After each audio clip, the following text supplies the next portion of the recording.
Hello friends, आप सभी का स्वागत है हमारे YouTube channel knowledge exchange with learners पर। जैसा कि आप सभी को पता है कि हमारे इस यूट्यूब चैनल पर सभी टीचिंग एग्जाम, चाहे वो रीट हो, सीटेट हो, एचटेट हो और साथ में एचएसएससी सीईटी की संपूर्ण तैयारी कराई जाती है।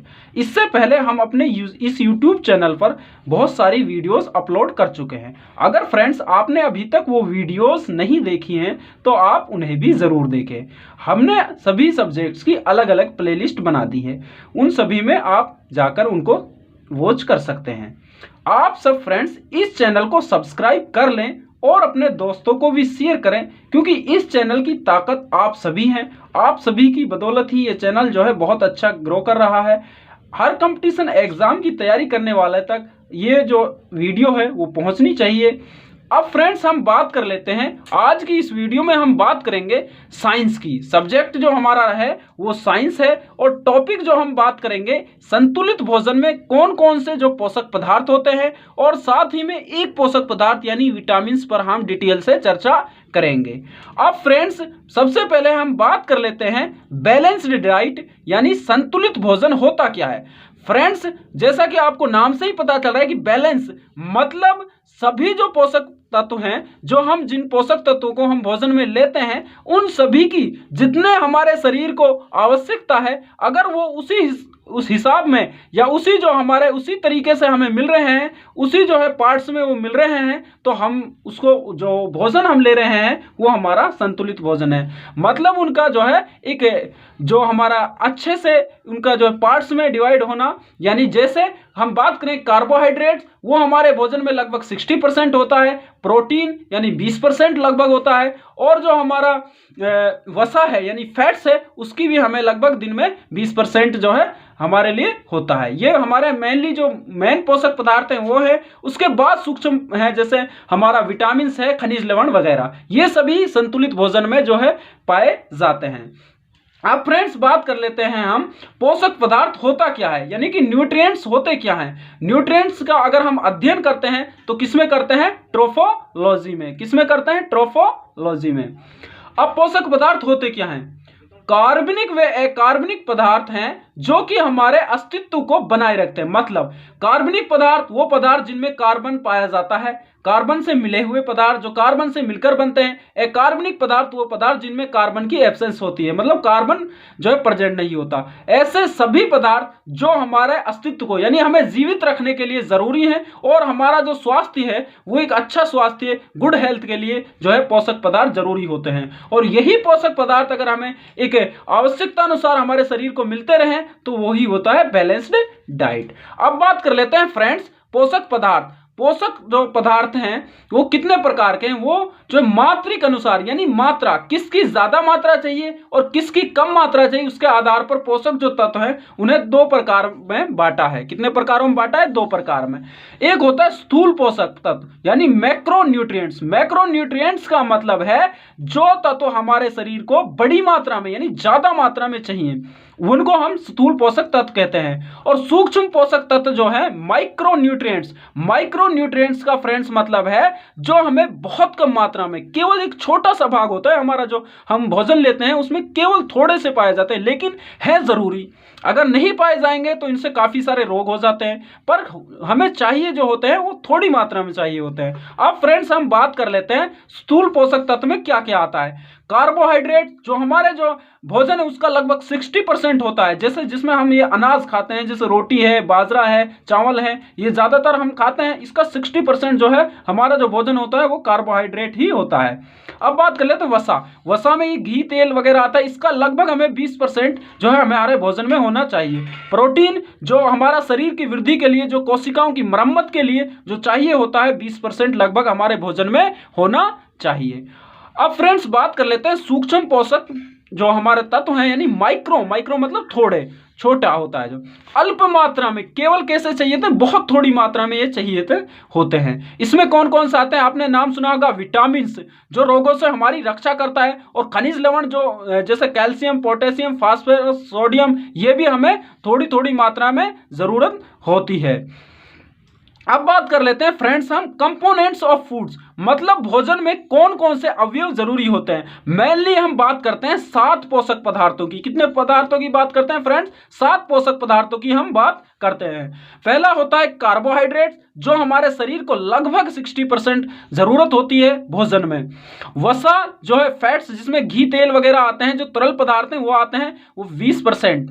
उसके बाद प्रोटीन का 20% हिस्सा हमारे भोजन में होना चाहिए। उसके बाद जो है 1% में जो हमारे जो सूक्ष्म पोषक हैं यानी माइक्रो न्यूट्रिएंट्स हैं, उनमें विटामिन्स हैं। रूक्षांश यानी रफेज मतलब जिसमें सलाद, रेशेदार जो सब्जियां होती हैं, रेशेदार जो फल होते हैं, वो सभी आते हैं। ये हमें ना तो ऊर्जा प्रदान करते हैं, केवल हमारा जो है ये हेल्प करते हैं जो हम जो मल है उसको निकालने में। इसमें सेल्यूलोज होता है, इसे हम पचा नहीं पाते।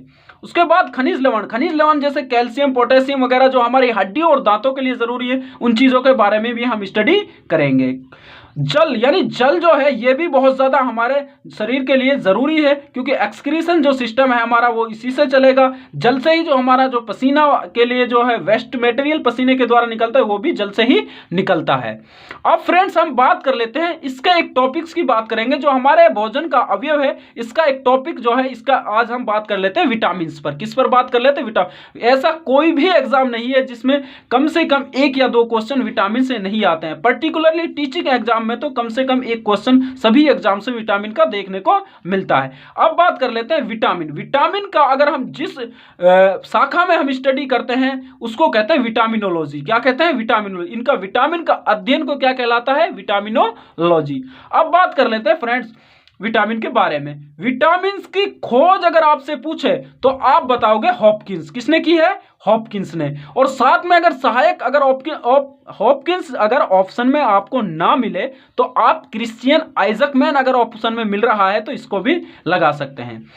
विटामिन का जो नामकरण है फ्रेंड वो दिया है कैसिमिर फंक ने। मतलब विटामिन की खोज तो हॉपकिंस ने कर दी थी। किसने कर दी थी? हॉपकिंस ने। लेकिन अगर हम बात करें नाम किसने दिया कि भाई विटामिन को विटामिन नाम किसने दिया, वो दिया था कैसिमिर फंक ने। किसने दिया था? कैसिमिर फंक ने। फ्रेंड्स ऐसे क्वेश्चन जो है आपको कंफ्यूज करते हैं, इसलिए फ्रेंड्स आप ध्यान रखो, उनमें क्लियरिटी रखो कि अगर खोज पूछे तो हॉपकिंस, अगर नामकरण यानी नाम किसने दिया? कैसिमिर फंक ने। ऊर्जा प्रदान नहीं करता। बात करें विटामिन क्या ऊर्जा प्रदान करता है? बिल्कुल भी ऊर्जा प्रदान नहीं करता। विटामिन का काम केवल और केवल इतना है, वो जैव उत्प्रेरक यानी जो बायोलॉजिकल कैटालिस्ट है, जो हमारी रासायनिक अभिक्रिया को में खुद तो भाग नहीं लेगा, बिल्कुल भी खुद भाग नहीं ले, लेकिन उसमें जो है मिलकर उसकी जो रफ्तार है उसको क्या कर देता है? स्पीड को क्या कर देता है? कैटालिस्ट बढ़ा देता है। ठीक है, ये जैव उत्प्रेरक का काम करता है और ये रोगों से रक्षा करता है, जो हमें रोग होने से बचाता है। क्या? विटामिन। इसलिए इसको कहते हैं रक्षात्मक खाद्य मंत्री। क्या कहते हैं? रक्षात्मक खाद्य मंत्री। अब फ्रेंड्स बात कर लेते हैं आगे। उपापचय मेटाबॉलिज्म में सहायक है। मेटाबॉलिज्म क्या होता है? मेटाबॉलिज्म वो होता है जो हमारे शरीर की जितनी भी जो रासायनिक अभिक्रिया होती हैं, चाहे वो हमारा जो है जो हम कहते हैं इसको सांस की क्रिया, श्वसन क्रिया है, पाचन क्रिया है, ये सभी जो रासायनिक क्रिया इनमें जो है ये पार्टिसिपेट जो है हेल्प हमारी करता है।